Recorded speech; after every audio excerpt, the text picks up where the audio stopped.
Nobody picks up and leaves their life because of nothing. Not a marriage, not a home, not the future they prayed for. They leave when what looks stable on the outside feels suffocating on the inside. Yes, it's been about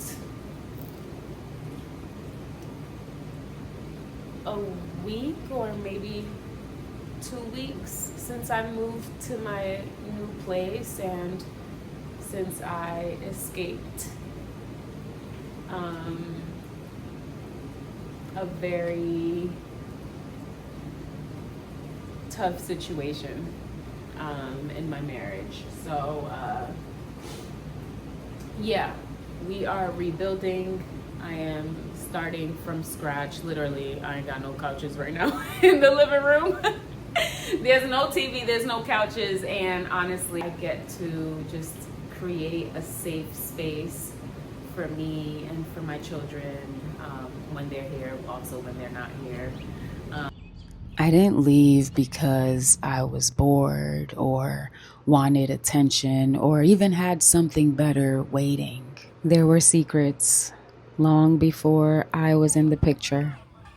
And when they came to light, the response wasn't repair, it was blame. So after 2 years of trying to repair and rescue someone, I decided it was time to save me. This is my first night. My first night in my first place by myself. The kids aren't with me this weekend, so we are working on getting this place fixed up the most I can right now, the most I can afford for them. So I'm really excited. Yeah, I'm really proud of myself. I'm really scared, but I'm excited. I'm excited to make this place a home, to make it a refuge for me and my kids, and I'm just looking forward to just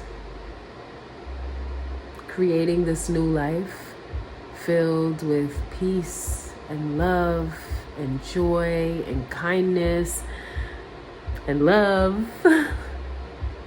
So much love. There is so much more to this story, but this is where it begins.